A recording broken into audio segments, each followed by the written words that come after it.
Hello, Boldarians, and welcome back to Boldly Becoming, the space where we talk about living boldly, walking in purpose, and answering the call on your life. I'm your host, Kenyatta, and today we are closing out the month of April, and I think this is going to be the first episode or recap that's come actually on the last day of April, so I'm excited about that. And if I'm being honest with you, April wasn't just a month. It wasn't an experience. It was continuation of something we started in March, but it went deeper. It became more personal, more reflective, and dare I say, more aligned. Because this month, we didn't just talk about healing, we lived it. We explored what it actually looks like to grow in real time, to shift, to evolve, and to remain ourselves while still being connected with others. This entire month kept bringing me back to one question. What does it look like to remain grounded in who I am while still allowing myself to experience connection? And what I love about this month is that nothing felt forced. Well, really, no month really feels forced in our Boldly Becoming, but this month it was really different. It felt like everything was unfolding in real time. It felt like I wasn't just speaking to you, I was walking through it with you. I found myself reflecting more, sitting with myself more. And that was with laughter, with tears, with just everything, being honest about what alignment actually looks like in my life in this season. And one of the biggest things I realized is that healing doesn't just change how you feel, it changes what you recognize. It changes what stands out to you, what you're drawn to, and what you're no longer willing to ignore. And sometimes that clarity feels peaceful, and others, it feels uncomfortable. But either way, it's honest. And what can I say about honesty, right? We're being bold. We have to be honest, and not honest with other people necessarily, but really honest with ourselves. And that brings me to one of the most impactful parts of this month for me.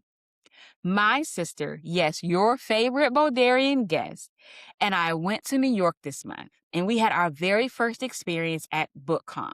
So those of you who don't know what BookCon is, and you can see I was so excited about it, I had to wear it today because I knew I was going to talk about New York. So I got my BookCon hat on.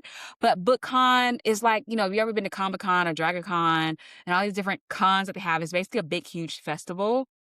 But instead of about all these other things, it's specifically about books and authors and reading.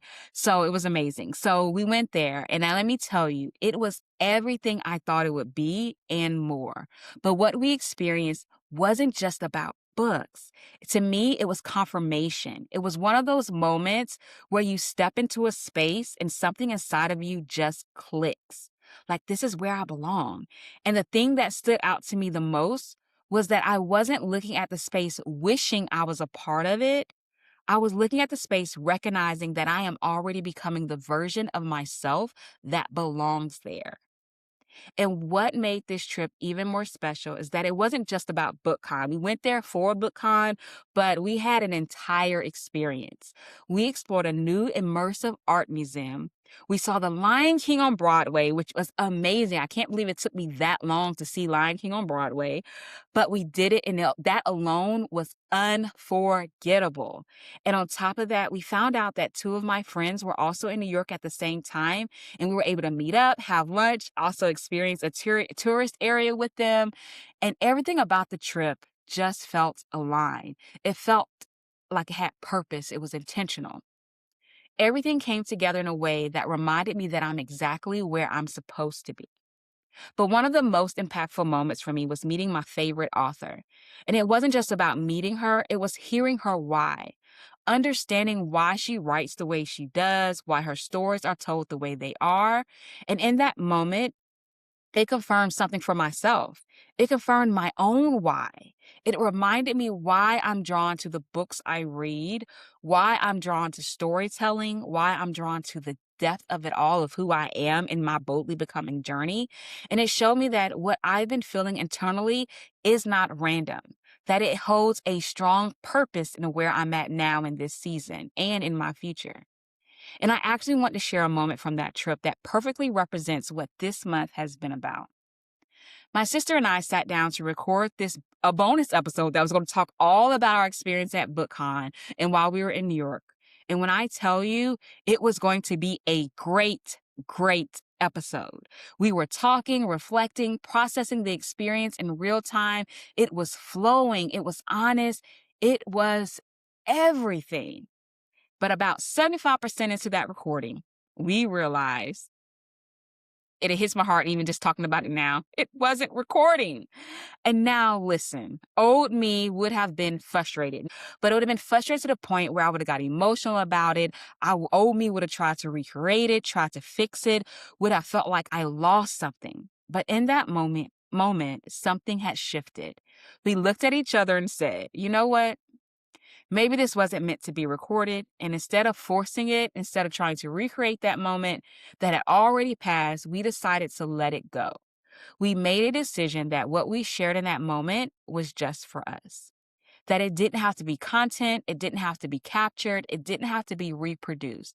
It was enough that we experienced it. And that right there, Bodarians, was a true Bodarian pivot, because growth will have you respond differently in moments that used to frustrate you. It will have you release control, trust the timing, and honor the moment for what it is, not what you planned it to be. So instead of the bonus episode, you just got a little piece of it here, and I promise you, it was just a little piece. This was a really quick summary. But what made that moment even more real for me is that it tied directly into everything we've been talking about this month. Because this is what healing looks like. It looks like letting go of control. It looks like choosing presence over performance. It looks like not needing to turn every moment into something to share, but allowing some moments to simply be experienced. And as I reflect on this entire month, what stands out to me the most is that April gave me a glimpse, not just of where I am, but also of where I'm going. And I hope that all the episodes in April gave you that as well. Because being at BookCon didn't just feel like attending something, it felt like stepping into a space that reflected my future, and I could see it. Not just walking through it, but being a part of it. Looking at the future me at BookCon, being a vendor, selling my book, or even more than that, being an author sitting on a panel with my favorite author. And the crazy part is, it didn't feel far-fetched. It felt real. It felt aligned.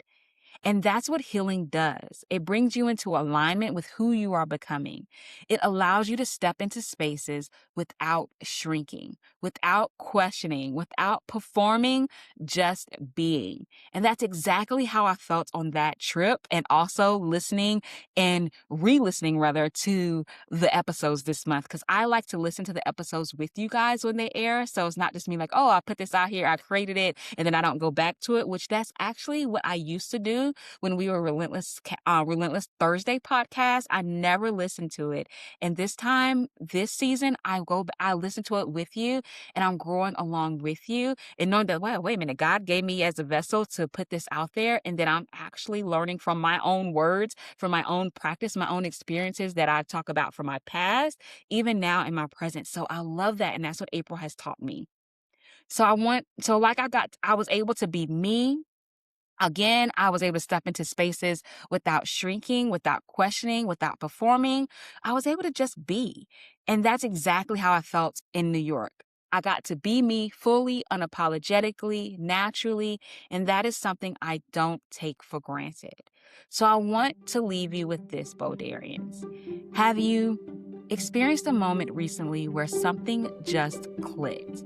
A moment where you felt aligned, where you felt like you were exactly where you're supposed to be? Because those moments are not random. They are reminders of who you are becoming, reminders of where you are going, and reminders that you are already walking in your purpose, even if you don't fully see it yet. April taught me that growth is not just something we talk about, it's something we step into. It's something we recognize, we experience it in real time. And if this month has taught you anything, I hope it's this. You, meaning you're listening to me, I know you see me, you are allowed to grow. You are allowed to evolve, and you are allowed to walk confidently in who you are becoming. So if this episode resonated with you, make sure you subscribe, rate, and share Boldly Becoming with someone who needs it. Because we don't become boldly alone, we do it together. So until next time, keep growing, keep aligning, and keep becoming boldly. Talk to you soon. See you in May.